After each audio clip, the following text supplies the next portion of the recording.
ستړي مه سئ. دا زما د ورقو د لاس د چالاکۍ د ښوونو د سلسلې درېیمه ښوونه ده چې په دې کې زه بیا غواړم چې تاسو ته د لاس د چالاکۍ دوه نوي حرکتونه در وښیم. د معمول په ډول به اول چم درته اجرا کړم او بیا به تر هغه وروسته ښوونې ته ورسو او زه به حرکتونه درته وښیم.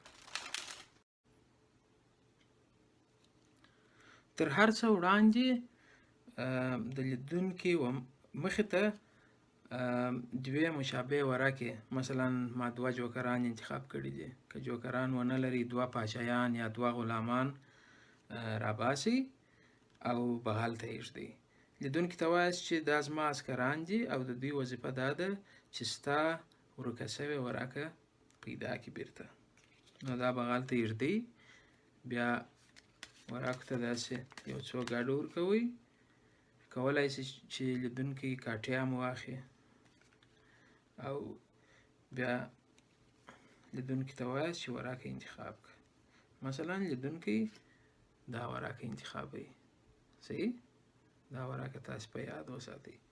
په ډېر واضح شکل سره ورقه دلته ایږدئ او دا نورې ورقې پر سر ورږدئ او دا ورقه د ورقو په منځ کې ورکېږي.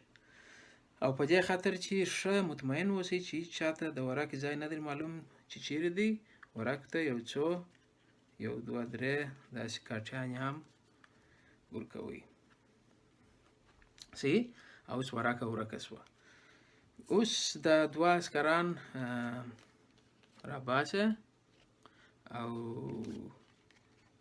وایه چې ګوره مثلا دا یو عسکر، دا بل عسکر، دا د ورقو پر سر ږدي او منځ ته یې وراړئ او داسې کوئ.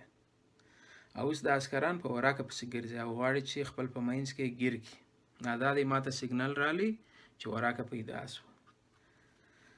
اوس چې وګرځو په عسکرانو پسې، دا دی وینه دا دوه عسکران دا دې موږ پیدا کړله او دوی خپل په منځ کې یوه ورقه نیولې ده. په دې وخت کې د لیدونکي څخه پوښتنه کوي چې ستا ورقه څه شوه؟ هغه به خپله ورقه درته ووایي او ته به عسکرانو چې نیولې ده دا ورقه ورښکاره کړې او لیدونکی به هک پک درته حیران شي چې دا څنګه چم و او بیا به چک چکې در باندې وکړي. په دې چم کې ما د یو تخنیک څخه چې ډبل انډر کټ ورته وایي یا ټریپل انډر کټ لکه چې ما وکړي، خو خیر په هر صورت د دې حرکت څخه ما استفاده وکړه چې ورقه مې انتخاب شوې ورقه مې سر ته کنټرول کړه. څه رقم؟ ګوره اول درته وایم چې انډر کټ څه شی دی. عموما ساده کټ چې دی د سر څخه ورقې لاندې ته کاټېږي، دې ته ساده نورمال کټ وایي. انډر کټ چې شي دی سرچپه د لاندې څخه ورقې سر ته کاټېږي، دې ته انډر کټ وایي. او ډبل انډر کټ چې دوه واره کاټې واخلي. ټریپل انډر کټ چې درې وارې دغسې د لاندې څخه و سر ته کاټې واخلي. او څنګه ورقه کنټرول شوه؟ هغه هم د یو تخنیک څخه ډبل انډر کټ او یو بل تخنیک چې پینکی بریک ورته وایي. د خچي ګوته څخه استفاده کیږي چې د انتخاب شوي ورقې ځای نښاني شي. ګوره پینکی بریک کله چې ورقه انتخابوي غواړي چې یو ځای نښاني کړي د ځان دپاره، نو داسې خچي ګوته باندې د خچي ګوته ډېر کوچنی چې باید د مخ د خوا څخه ښکاره نه شي، دلته داسې ځای په خچي ګوته باندې نښاني کوي. نو دا چې ورقې دا رقم ونیسي مخامخ نه معلومیږي، دې بغل ته راسته لاس هم نه معلومیږي. یوازینۍ زاویه چې ته متوجه باید ورته اوسې هغه چپه لاس دی. که چیرې چپه لاس هم نه پاري یو څه یې داسې ونیسه بیا هیڅ ځای نه معلومیږي. یوازې ځای چې معلومیږي لاندې دی، چې که لاندې کوچنیان درته ولاړ دي هغه دې ویني، بیا له هغه څخه نه معلومیږي. نو داسې ځای نښاني کوي.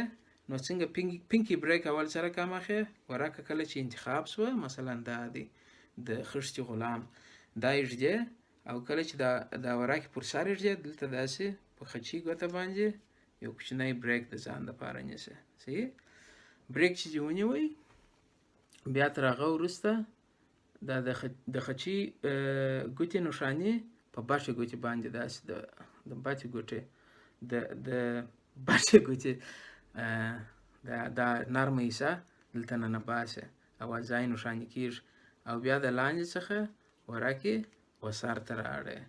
کله چې سر ته دې راواړولې هغه انتخاب شوې وراکه سر ته راځي. او بیا څه شي کوې بیا د عسکران راخې جوکران راخې په دې وخت کې چې ته لیدونکي ته ورښکاره کوې په هغه وخت کې ګوره دلته دا ځای پټېږي. په دې وخت کې ته بیا داسې دا د سر وراکه چې انتخاب شوې وراکه ده لږې راکشه او د خچۍ ګوته ورته نیسه. ښه دا رقم دا چې دې ورته ونیول دا دې ورښکاره کړي بیا دا دواړه جوکران پر سر ایږدي دوې وراکې ایږدي او بیرته چې پورته کوي په دې خاطر چې دلته تا خچۍ ګوته نیولې ده درې وراکې پورته کېږي. نو چې چې دی دوه جوکران دي او یوه انتخاب شوې وراکه ده دا پورته کېږي. اما لیدونکی دا فکر کوي چې دوې وراکې دي او بیا په بټې ګوتې باندې یو عسکر اړی دا یو عسکر او بل دا داسې معلومیږي لکه ساده یو عسکر اما شاته یې وینې دا انتخاب شوې وراکه پرته ده. نو دا داسې ایږدي. صحیح نو اوس وینې چې د وخته تا هغه انتخاب شوې وراکه سر ته کنټرول کړې ده او د دوه عسکرانو په منځ کې د وخته ځای پر ځای کړې ده.